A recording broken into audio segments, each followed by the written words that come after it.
biftuutiya if duraan si qaba daawitiitiya suma daawii qaba. Anis biyyan qaba biyya chaatu biyyatu bareedu shaggar Oromiyaa tanin laalee bareedinaaf abdadhu.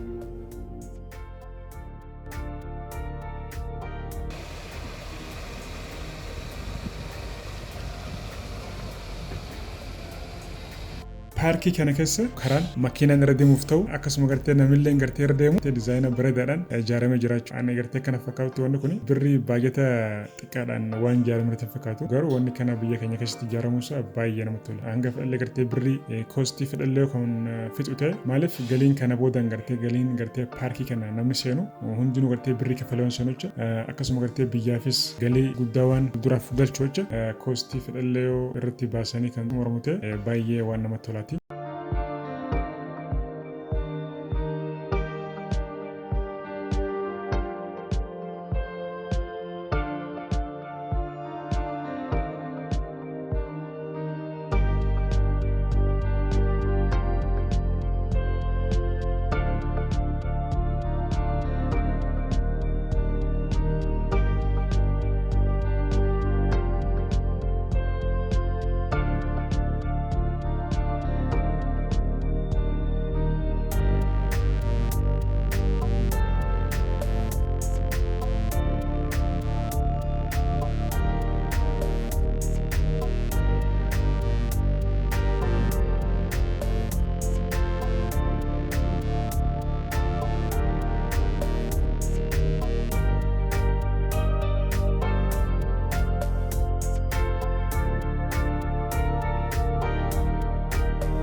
kanatti asii yoo galaalte iji kan kee waan gartee laalee quufuun fakkaatu beektaa baay'ee namatti tola filaawarri yookaan immoo ililliin halluu gartee gosa gosaatiin biqilchanii jiran jechuudha. Ililliin kun namni gartee namni tokko gartee akka ilaale fagoorraa akka ilaale namtolchee fakkaataa jechuudha. Garuu ililliin kun namtolchee miti kanuma gartee facaasanii yookaan immoo dhaabanii mayiree jechuudha. Saniifuu gartee gosa adda addaatiin akkuma garteen kanatti kan mul'atu kana jechuudha baay'ee namatti tola. Yeroo hundaa bishaan obaasuu fedha kunuunsuu fedha waan baay'ee fedha namni gartee kana keessa oolu yoo ganama seente guyyaan hanga guyyaan itti siraa dhumu hin gartu jechuudha. Namni as keessa oolu dadhabbii malee guyyaan gartee harkaa fiigaa jechuudha. Baay'ee namatti tola dhugatti.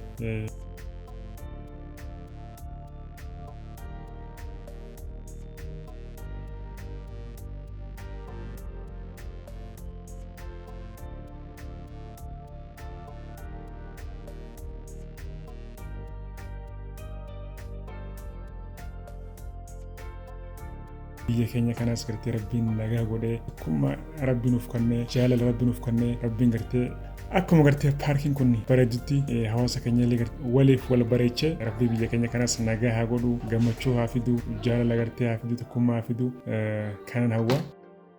Ililliin kun akkatti bareedu ilaalame. Ililliin kunis gosa tokko halluu tokko jechuudha. Halluun kunis gosa tokko. Kunis bifa biraati.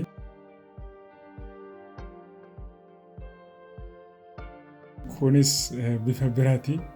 Baay'ee namatti tola. Akkuma gartan kana egaa halluu gosa gosaati jira. Natural baay'ee namatti tola.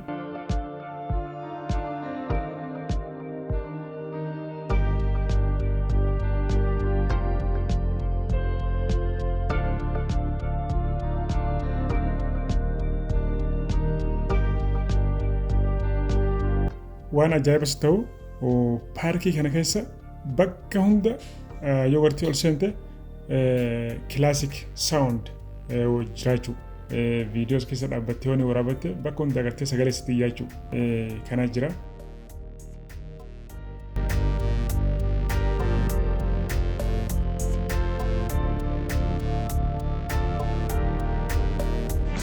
Anis biyyan gabaa biyya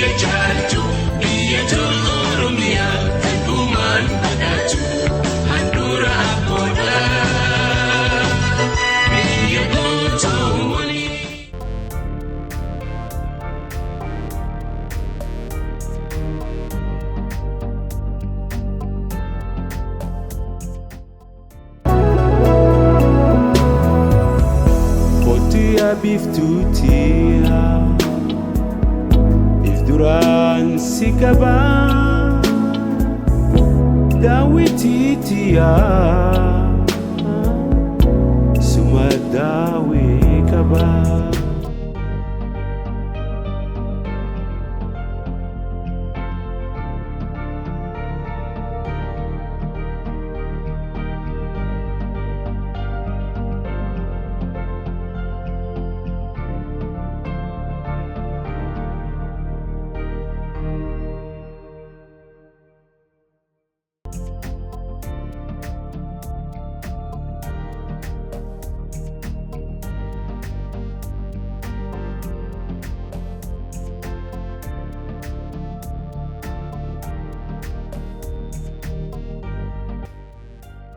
inni kuni mana fincaaniiti jechuudha. Mana fincaanii kuni qulqullinni isaa baay'ee namatti tola, dhugatti baay'ee namatti tola.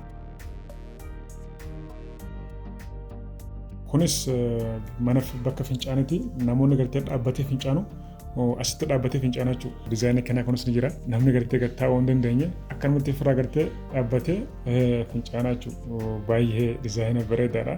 Iddoon taa'umsaatis kunoo kana qulqulluu jechuudha. Kana gartee ani wanneen isin garsiisuuf just gartee waan gartee gaariidha jeetuma gartee fudhee isin garsiisa jechuudha. Dhiifama gartee yoon kana keessa waan akka namaa nu garsiiftaa yookaan namni jijjiiraates dhiifama. Yoo gartee qabeenya qabaattee mana kee keessatti illee gartee waan akkana yoo tolfatte waan gaariidha. Kana fakkaataa galatooma ulfaadhaadha. Viidiyoo biraatiin hanga walitti chaanutti nagaan naaf tura.